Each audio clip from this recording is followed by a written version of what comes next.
Hello everyone, my name is Neha Tikariya, Assistant Professor Computer Science, Government JYCG College Raipur. This is first video lecture for BCA first year and BCom first year also. BCom first year Computer Application. Subject Computer Fundamental, Unit 3 Basic Component and Storage. In this video I am going to discuss about the CPU, Central Processing Unit. CPU is the central component of the computer system. It is also called microprocessor, processor or chip. It is the brain of the computer. All functions and processes are done in this part of computer. CPU जो है वो computer का brain कहा जाता है. इसे microprocessor, processor या chip word से भी डिनोट किया जाता है. इसको कंप्यूटर का ब्रेन कहा जाता है. ये कंप्यूटर के दिमाग की तरह काम करता है. इन सारे इम्पोर्टेंट सारे जो काम हैं वो इन्हीं CPU के द्वारा परफॉर्म किए जाते हैं. इसलिए ये बहुत ही इम्पोर्टेंट कंपोनेंट है. तो ये एक छोटा सा चिप की तरह दिखाई देता है. आप लोग देख सकते हैं इमेज के थ्रू. ये उसका ऊपरी भाग है और ये इसका बॉटम पार्ट है, जिसमें ये आप देख सकते हैं ट्रांजिस्टर्स लगे हुए हैं. इसमें ट्रांजिस्टर्स लगे होते हैं जो सारे लॉजिकल ऑपरेशंस परफॉर्म करते हैं. ये चिप की तरह ही होता है. चिप इसमें बहुत सारे चिप्स लगे होते हैं. सेट होता है चिप का. ये मदरबोर्ड में जो चिप का सिचुएशन है वो किस तरह से है ये इसमें दिखाया गया है. ये आप देख सकते हैं. कुछ फीचर्स हैं CPU के. CPU ब्रेन होता है कंप्यूटर का. All type of processing perform करता है. ये डेटा, इमीडिएट रिजल्ट और इंस्ट्रक्शंस को स्टोर करता है. Immediate result that mean final result आने से पहले जो भी टेम्पररी रिजल्ट होता है, जैसे कि आप 2+3 -4 करना चाहें तो हो सकता है वो 2+3 को स्टोर करें टेम्पररी. और सभी पार्ट के कंप्यूटर के सभी पार्ट के ऑपरेशंस को ये कंट्रोल करता है. तो इस तरह से आप देख सकते हैं कि CPU में कुछ कंपोनेंट्स होते हैं जो ये सारे टास्क 1 by 1 परफॉर्म करते हैं. CPU के 3 कंपोनेंट्स होते हैं: मेमोरी और storage unit, control unit and ALU arithmetic and logic unit. इसको इस पिक्चर के थ्रू, इस डायग्राम के थ्रू आप देख सकते हैं. This is the input device, CPU output device. ये कंप्यूटर का जो पूरा फंक्शनिंग है आप इस डायग्राम के थ्रू समझ सकते हैं. यूजर जब भी कोई इनपुट देता है वो इनपुट डिवाइस के थ्रू देता है. स्टैंडर्ड इनपुट डिवाइस आप लोगों ने पढ़ा होगा, जैसे कि है कीबोर्ड है, माउस है. इसके थ्रू इनपुट अगर आप देते हैं तो वो जो कंप्यूटर सिस्टम के पार्ट CPU में जाता है. CPU में ही जो भी इंस्ट्रक्शंस उनको फैच हुआ है वो प्रोसेसिंग होगा, फर्दर प्रोसेसिंग होगा. इस CPU में प्रोसेसिंग होने के बाद ये जाएगा आउटपुट डिवाइस में. स्टैंडर्ड जो भी आउटपुट डिवाइस आपने पढ़ा होगा, जैसे कि मॉनिटर है, प्रिंटर है, ये स्टैंडर्ड आउटपुट डिवाइस होते हैं. फॉर एग्जाम्पल यूजर ने 2+3 ऐड करने का इंस्ट्रक्शंस दिया हुआ है, इनपुट दिया हुआ है. तो 2+3 करने के लिए सबसे पहले वो मेमोरी में जाके टेम्परेरी स्टोर होगा. देन फर्दर प्रोसेसिंग वो अपने पार्ट्स को पास कर देगा, जो भी उसके टास्क है 2+3. तो अब जैसा कि आप देख रहे हैं मैथमेटिक ये पार्ट है, मैथमेटिक इंस्ट्रक्शंस हैं, तो वो अरिथमेटिक एंड लॉजिक यूनिट में इसको पास कर देगा. तो 2+3 यहाँ पे होगा. देन अगेन मेमोरी में आएगा और मेमोरी से फिर आउटपुट डिवाइस में. तो मेमोरी जैसा कि आप जानते हैं टेम्पररी स्टोरेज करता है और परमानेंट स्टोरेज भी करता है. तो ये डेटा इंस्ट्रक्शंस को स्टोर करने का काम करता है. कंट्रोल यूनिट जो भी उसमें प्रॉब्लम आएगी या जो किसी भी पार्ट में अगर प्रॉब्लम आती है तो कंट्रोल यूनिट उसको कंट्रोल करता है और आउटपुट डिवाइस में आउटपुट शो करेंगे.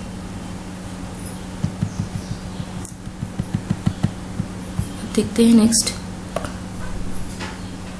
मेमोरी यूनिट के बारे में. मेमोरी और स्टोरेज यूनिट, जैसा कि मैं पहले बताया है, this unit can store instruction, data and immediate results. These units supply information to other units of the computer when needed. It is also known as internal storage unit, main memory, primary memory और random access memory. इस memory unit को internal storage या internal memory, main memory, primary memory, random access memory भी कहा जाता है. इसकी जो स्पीड है, उसके पावर, कैपेबिलिटी, इसकी जो साइज है वो उसके स्पीड, पावर और कैपेबिलिटी पे डिपेंड करती है. 2 टाइप्स के मेमोरी होते हैं mainly, primary memory and secondary memory. But इस पार्ट में हम मेन मेमोरी के और फर्दर पार्ट्स देखेंगे. कुछ फंक्शंस है मेन मेमोरी के. स्टोर करता है, जो मैंने पहले बताया अभी. It store data and instruction further required for processing. It store immediate result of processing. It store the final results of processing before these results are released to the output device. All input and output are transmitted through the main memory.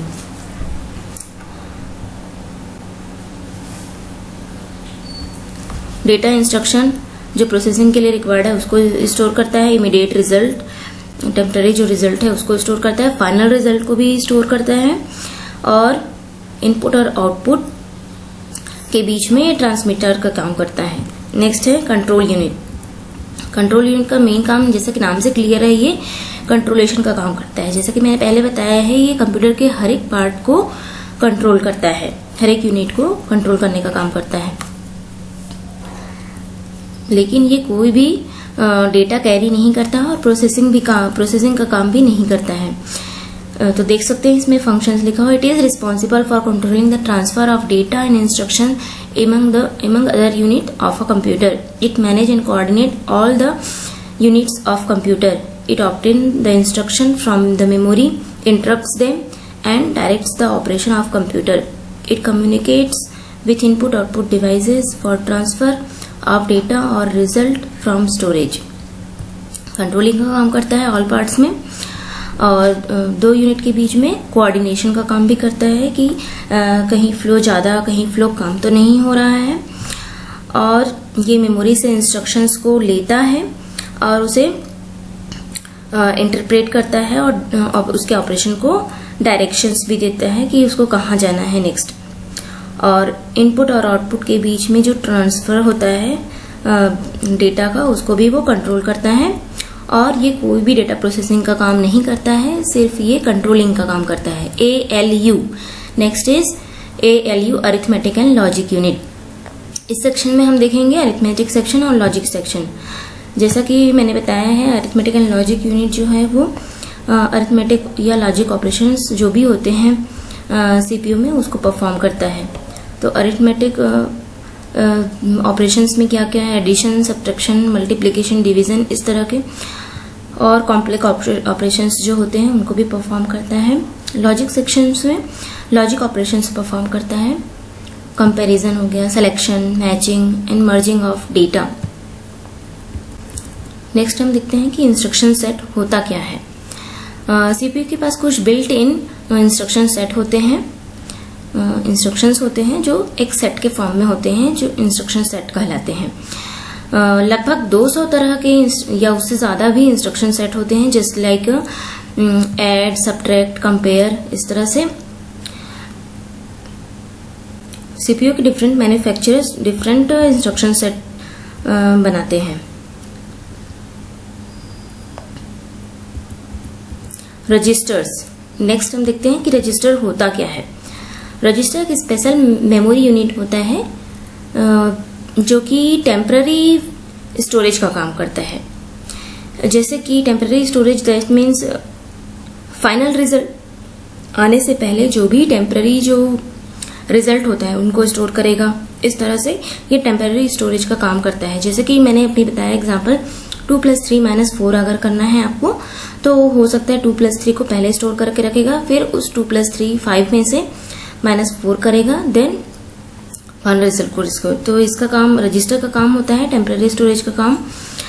और ये CPU का part होता है, main memory का part नहीं होता है.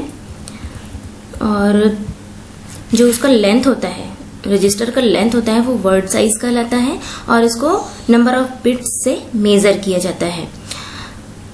मतलब एक जो वर्ड लेंथ है, मान लो एक वर्ड है या एक बाइट है, उसमें 8 बिट्स होते हैं, तो उसको हम एक वर्ड मान सकते हैं। सीपीयू में बहुत सारे रजिस्टर्स होते हैं और ये बहुत ही फास्ट होते हैं। रजिस्टर्स बहुत फास्ट वे में काम करते हैं। तो देख सकते हैं कुछ common used registers. Memory address register, ये क्या करता है? एड्रेस होल्ड करने का काम करता है। मेमोरी बफर, ये content of the accessed read write memory word को कंटेन करता है। प्रोग्राम कंट्रोल, ये नेक्स्ट इंस्ट्रक्शंस के एड्रेस को होल्ड करता है। Accumulator, hold data to be operated upon immediate result and the results, जो भी रिजल्ट और इमीडिएट रिजल्ट्स में डेटा होते हैं उनको होल्ड करता है। Instruction, hold an instruction while it is being executed, जो एग्जीक्यूट होने वाले हैं उनके इंस्ट्रक्शन को होल्ड करता है। Input output, use to communicate with the input output devices, input output devices के साथ में कम्युनिकेट करने का काम करता है। Buses, next, computer buses are the wired by the CPU to communicate with RAM and other component in the computer. ये सिर्फ वायर्स होते हैं जो एक डिवाइस से दूसरे डिवाइस में कम्युनिकेट करने का काम करता है। सीपीयू से अदर डिवाइसेस में, अदर कंपोनेंट्स में कम्युनिकेट करने का काम होता है। जैसा कि आप लोग नॉर्मल बस देखे हैं, वो भी जो नॉर्मली बसेस होते हैं वो एक जगह से दूसरी जगह ट्रांसफर करते हैं पीपल्स को, वैसे ही ये डेटा एंड एड्रेस को ट्रांसफर करते हैं। तो दो तरह के मेन बसेस होते हैं, data bus and address bus. Data bus जो है वो ये use to read and write data, data buses are used to read and write data and address buses used to output addresses। Means ये data bus data को carry करता है और address bus addresses को कैरी करता है। और भी बसेस होते हैं डिफरेंट तरह के। कैश मेमोरी, अब हम नेक्स्ट देखते हैं व्हाट इज कैश मेमोरी। तो ये जो कैश मेमोरी होता है वो एसेंशियल कंपोनेंट की तरह काम नहीं करता है, ये ऑप्शनल है। और ये जो कैश मेमोरी है वो सीपीयू और मेन मेमोरी के बीच में अप्लाई किया जाता है, रखा जाता है इसको। ये उस समय आवश्यकता होती है इसकी जबकि सीपीयू बहुत फास्ट है और मेमोरी की स्पीड बहुत कम है। तो दोनों के बीच में कम्युनिकेशन को इक्वल रखने के लिए ये अप्लाई किया जाता है cache memory. Cache memory is a very special high speed memory. ये बहुत ही हाई स्पीड मेमोरी होता है। It is use to speed up and synchronise with high speed CPU. जैसा कि मैंने अभी बताया, सीपीयू के साथ में सिंक्रोनाइज करने के लिए इसको यूज किया जाता है। ये बहुत ही हाई स्पीड मेमोरी होती है। कॉस्टलियर होता है देन मेमोरी से कॉस्टलियर होता है। Cache memory is an extremely fast memory, act as a buffer between RAM and CPU और रैम के बीच में बफर का काम करता है, ब्रिज का काम करता है। उन दोनों के बीच में इसको अप्लाई किया जाता है। It holds a frequently requested data and instruction so that they are immediately available to the CPU when needed. जो भी इमीडिएट इंस्ट्रक्शंस होते हैं जिनको फास्टली हमको परफॉर्म करना होता है, उन इंस्ट्रक्शंस को हम कैश मेमोरी में कॉपी कर देते हैं और वो इजीली सीपीयू के लिए अवेलेबल हो जाता है।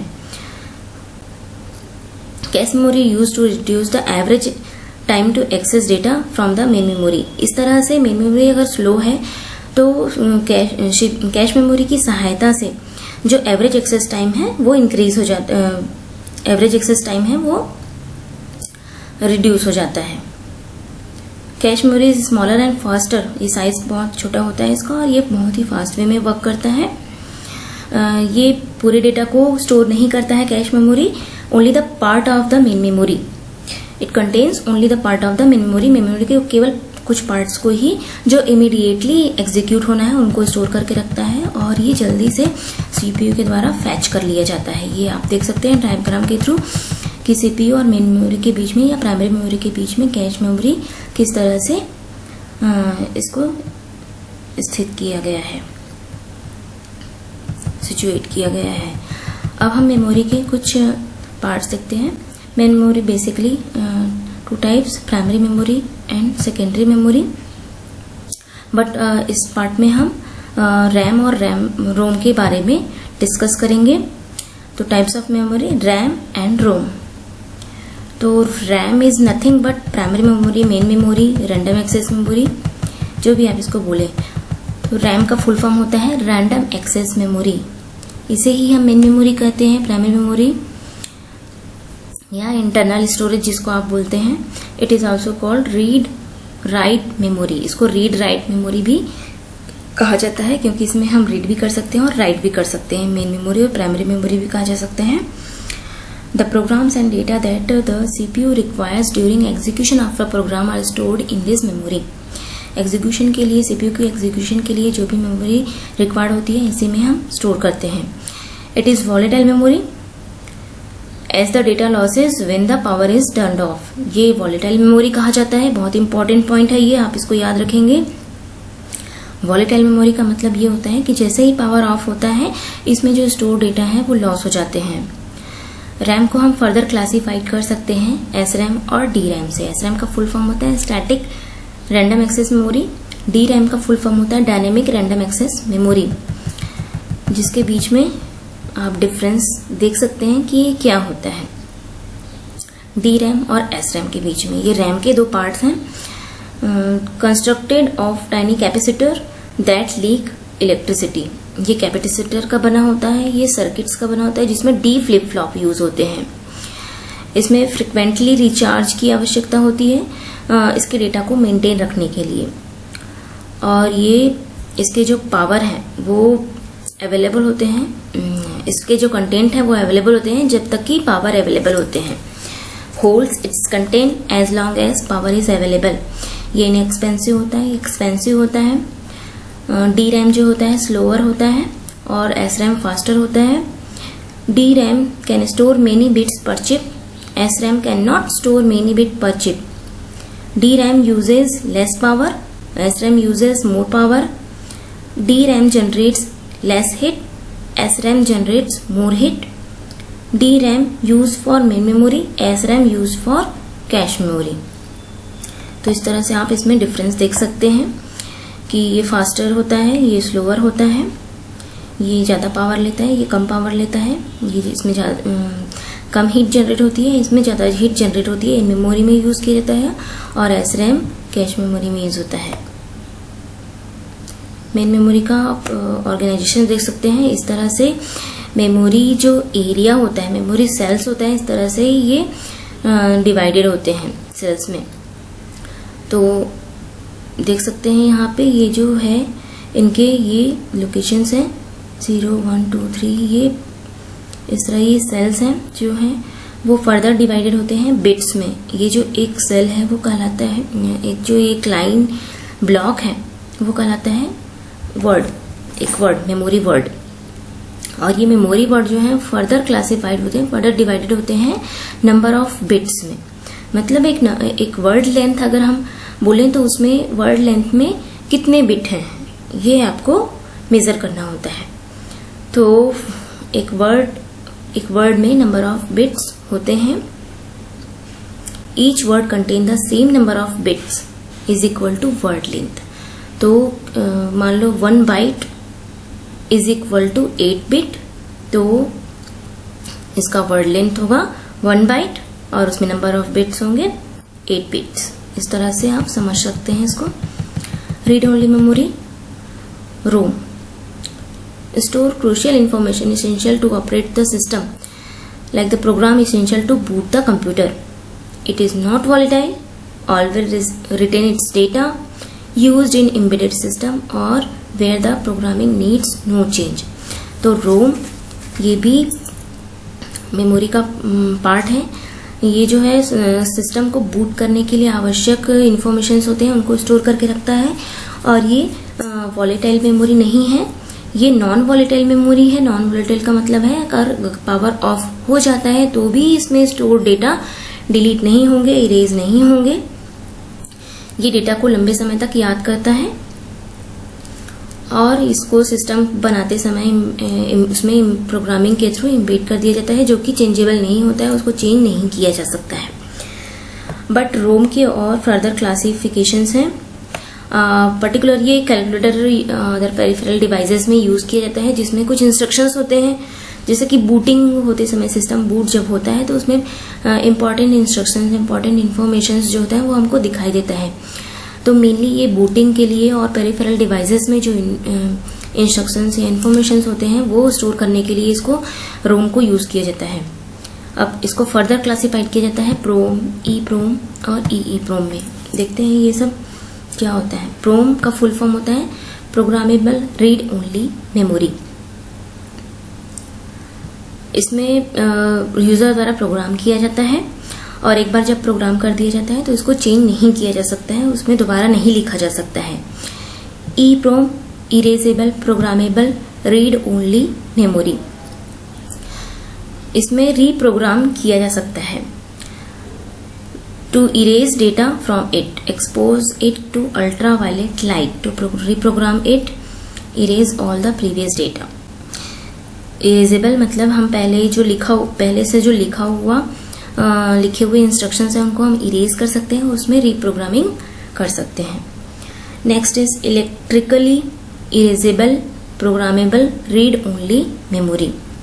जो ई प्रोम है उसमें अल्ट्रावायलेट लाइट के थ्रू जो उनके डेटा है उनको इरेज किया जा सकता है और उसमें रीप्रोग्राम किया जा सकता है। लेकिन यहाँ पे जो ई प्रोम है उसमें डेटा को इरेज किया जा सकता है इलेक्ट्रिक फील्ड अप्लाई करने के थ्रू। बट यहाँ पे पूरे डेटा को इरेज नहीं किया जा सकता है, पर्टिकुलर पोर्शन को, डेटा के पर्टिकुलर पोर्शन को इरेज किया जा सकता है, डिलीट किया जा सकता है इलेक्ट्रिक फील्ड अप्लाई करके। यहाँ पे अल्ट्रावायलेट लाइट का यूज नहीं किया जा सकता है, नहीं किया जाता है। अब देखते हैं दोनों में डिफरेंस, रैम और रोम में बेसिक डिफरेंसेस हैं ये, और भी बहुत सारे डिफरेंसेस आप लिख सकते हैं। तो मैंने यहाँ पे बेसिक बताया है। RAM and ROM, temporary storage है रैम, और रोम जो है वो परमानेंट स्टोरेज का काम करता है, क्योंकि इसमें लिखे हुए डेटा जो है वो इरेज नहीं होते हैं। रैम जो है वो MBs में स्टोर होते हैं, जनरली ये कम साइज का आता है। रोम जो है वो स्टोर डेटा इन GBs।